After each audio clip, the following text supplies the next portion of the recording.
سکوت ڈھاکہ 16 دسمبر 1971 یاد ماضی۔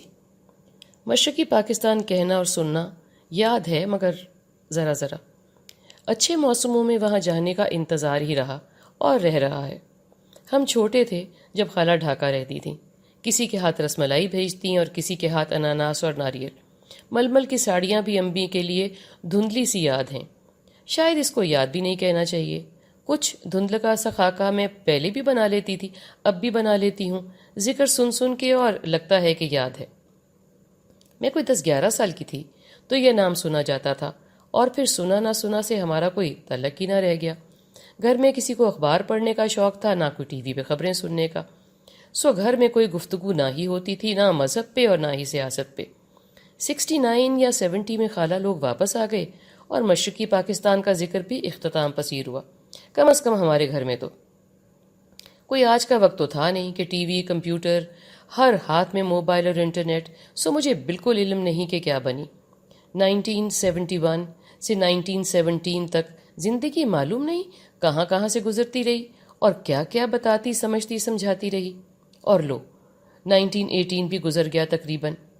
اس بچے کچے پاکستان میں بے بہا اتار چڑھاؤ، بلکہ اتار ہی اتار، کوئی چڑھاؤ نہیں دیکھا میں نے جب سے آنکھ کھولی ہے۔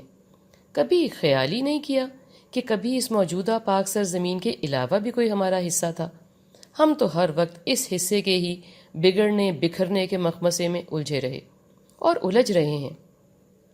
مجھے تو کچھ ہسٹری جغرافی کا شوق بھی نہیں ہے۔ آج معلوم نہیں کیسے، یا شاید معلوم ہے کہ کیسے ڈھاکہ اور سکوت ڈھاکہ پہ کچھ کہنے کو دماغ اور جذبات اکٹھے ہوئے۔ صدیق سالک کی کتاب میں نے پڑھنے کے لیے اٹھائی، ہماری پیناڈول یاراں دوزخ۔ انہوں نے کمال کا نقشہ کھینچا ہے ہر پل کا۔ کوئی 40 صفحے پڑے تھے، اور وہ بھی کبھی آنکھیں صاف کر کے اور کبھی ناک، اور کبھی پیناڈول لے کے، چونکہ سر ہی دکھ جاتا تھا چند لائنیں پڑھنے سے۔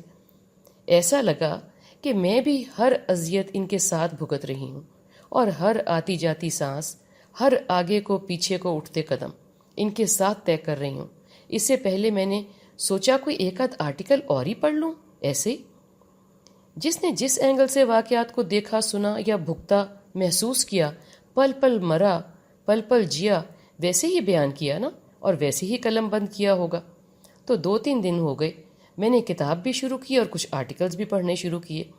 آج 80 یا 85 صفحے آج تک میں پڑھ چکی ہوں۔ لکھائی اتنی خوبصورت ہے کہ کوئی لفظ یا لائن چھوڑی نہیں جا سکتی، اور واقعات اتنے تکلیف دہ ہیں کہ آنسو بہائے بغیر اور وقفہ کیے بغیر پڑھا نہیں جا سکتا۔ معلوم نہیں 300 صفحے کیسے میرے جذبات اور دل سنبھالیں گے، اللہ کو پتہ۔ میں فیصلہ نہیں کر پا رہی کہ کیا تکلیف دہ واقعات کو دہراتے رہنا چاہیے اور نفرت تازہ رکھنی چاہیے، اور خود کو اور نئی پود کو بھڑکاتے ہی رہنا چاہیے، اور آنے والی نسلوں کو صرف یہ بتانا چاہیے کہ غصہ ہے، غم ہے، تکلیف ہے۔ قصوروار لوگ جو عاقبت سنوار گئے، ان کو گالیاں دیتے رہنا چاہیے کہ آگے بڑھنا چاہیے؟ کیا کر گئے، کیا کیسے کرتے، کیا نہ کرتے، کیا فیصلہ نہ ہوتا، کافی نہیں ہو گئی کیا؟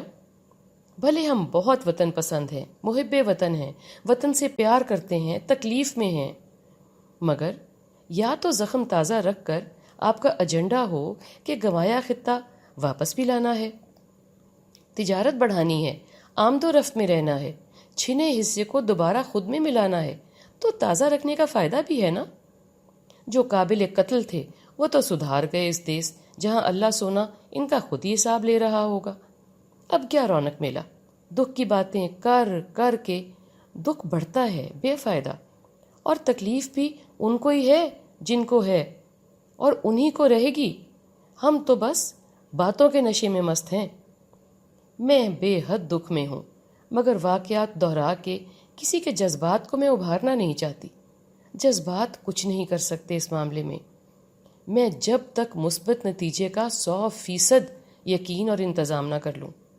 خوشی کا دن مناؤ نا، بچوں کو بتاؤ کہ کیا کارکردگی ہے، کیسے ترقی ہوئی، کیسے بہتری لانی ہے۔ یہ کیا کہ جوان پود کو بتاتے رہو وہ ہمارا حصہ تھا، ہمارا بازو تھا، کٹ گیا تھا، کا کوئی کیا کرے اور یہ نئی پود کیا کرے؟ جو ہے اس کی فکر اور تحفظ کی بات کریں نا، یہ سکھائیں نا بچوں کو. وہ ہم سے ٹوٹ کے آج ہم سے بہتر جگہ پہ کھڑا ہے. تو جانے کے افسوس کی بجائے خود کے گریبان میں جھانکیں اور مزید وہی غلطیاں کوتاہیاں کرنی بس کریں نا خدارا، تاکہ موجودہ پاک سرزمین سالم ثابت اور قائم رہ سکے انشاءاللہ. آمین.